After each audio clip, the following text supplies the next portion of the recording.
And we'll get to all of that in a moment, but we begin tonight with breaking news out of Boone County. Right now, emergency responders are evacuating Old Mill Run Campground in Thorntown, telling us there was an anhydrous ammonia spill in that area. So anyone who is experiencing any breathing issues or other symptoms needs to call 911.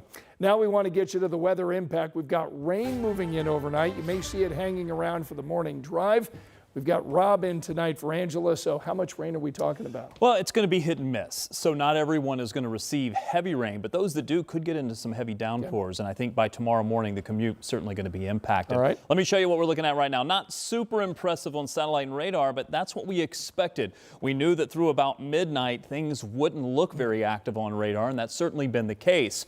But by early morning we expect the showers and even a few thunderstorms to start to get a little bit more active. Temperatures are not going to cool down very much. It's 60s and 70s currently. Let me show you future track. Notice this model not showing a whole lot happening currently, but overnight we do expect the coverage to really increase. The intensity of some of these showers may bring some heavy downpours. They're not going to move terribly quickly, so we may have some localized flooding because the atmosphere is pretty saturated at the moment. And then we do expect through early morning we'll continue with some of those scattered showers, and while it looks like the system may try to pull away during the afternoon, we may get a little bit of heating the day to pop up more showers and storms into the afternoon. But I think by tomorrow afternoon we're done with this system. So we'll increase the showers tonight with a low of 65 tomorrow. High temperatures only in the upper 70s. After this rain moves out, the pattern much quieter, and I'll show you that coming up in just a few. All right, Rob, thanks so much. And remember, you can find our live Doppler 13 radar streaming 24/7, so that means you can check the forecast anytime. Just download our free streaming app on your TV. Tonight, Andrea Hundley is giving her first one-on-one TV interview since declaring her candidacy for mayor of Indianapolis. Tonight, our Alex Almanza heard the state senator's big plans and her take on the biggest issues facing Hoosiers. In early May, Senator Hundley announced her bid to be Indy's next Democratic mayor. If elected, it would be her first job with the city. Working in the Senate for the past 4 years, Hundley also previously worked in education as a teacher and administrator.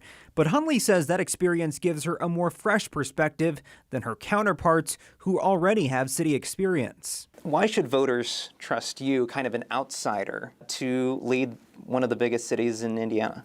The folks that I've been talking to do not want more of the same. They want fresh ideas, they want fresh vision, and they want someone who is going to take action, and that's me. Right now, some say the legal system is too lenient on violent criminals. Hundley says the city has the ability to do things better through funding for preventative programming. We also are not going to ever enforce our way out of the problem, right? We have to make sure that we're looking at the prevention side. And so that prevention side, it's not just a short-term piece. But arguably one of the biggest debates happening around the state, data centers. While the mayor's role doesn't have a direct influence on development, the office can become a face for how the city handles them. Do you support their development here in Indianapolis? Right now, what's happening is so hectic. It is so haphazard, and we do not have a clear vision and plan. To pop up a data center in the middle of a neighborhood, who in their right mind would ever support that? Hundley says she supports a moratorium to study their impacts. I've been really clear from the very beginning. I think that our data centers who want to come here need to be transparent. They need to pay their fair share, and that we need to, again, have a coherent system. Hundley also talked to me about her connections to the State House and how those could bridge the gap between the city and Indiana. For now, you can watch our extended interview available right now at WTHR.com. In Indianapolis, Alex Almanza, 13 News. Candidate David Bride has not yet responded to our request for an interview or a comment. Meantime, incumbent Mayor Joe Hogsett has not announced his plans for 2027. We did reach out to the mayor. He told us he is focused right now on the work immediately before him, shaping a safer and more vibrant Indianapolis. Back in January, Rich Nye sat down with City County Councilor Vop Osley after he announced his run for mayor. You can also watch that full conversation right now on WTHR.com. Tonight, Indiana Secretary of State Diego Morales is firing back as he loses support in his re-election bid. Indiana Attorney General Todd Rokita and Senator Jim Banks are among the prominent Republicans no longer backing Morales. They're now throwing their weight behind Banks staffer Max Engling. Now, according to our partners at the Indiana Capitol Chronicle, Morales sent a text message today to GOP convention delegates. Now, it doesn't mention the lost endorsements from Banks or Rokita, but it does say he's being targeted by political insiders and power brokers because he supported President Trump's unsuccessful push to draw a new congressional map here in Indiana. Banks and Rokita, as you remember, were both vocal supporters of redistricting. Diego Morales will need delegate support ahead of the June 20th Republican convention, where those delegates will choose the party's nominee. And in a statement to 13 News last week, Morales said he is confident he will be renominated. Tonight, a mother is urging anyone with information about her son's killing to come forward.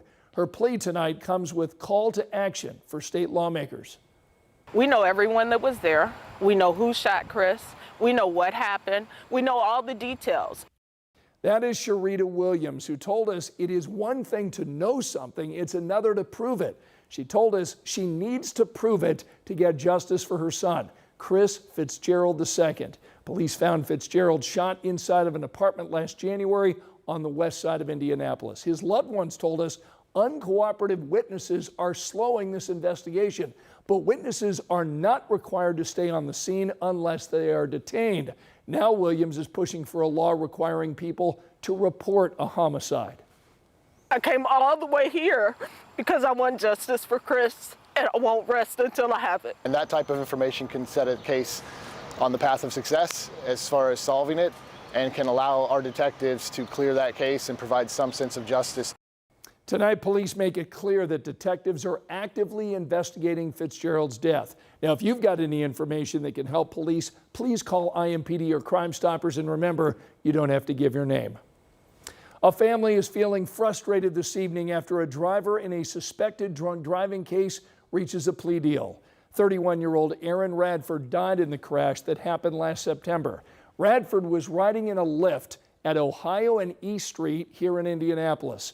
26-year-old Brian Camacho Calea is also known as rapper El Marino Mexicano. He signed the agreement with prosecutors admitting to driving drunk and causing the wreck. The sentence is now up to the judge, but is capped at 8 years in prison. Radford's sister shared a statement with 13 News saying in part, Aaron's life mattered. This was a life taken, and neither the defendant nor the prosecution has shown the level of accountability that this case deserves. Our family deserves better than this. Here's a look at the other stories making headlines right now. Investigators just identified the 16-year-old boy killed in that shooting Sunday on the northwest side of Indianapolis. The coroner says Jamel Williams died on Wren Lane near 46th and Moeller. Right now, we're working to learn if police have identified a suspect or a motive. Williams was a junior at North Central High School.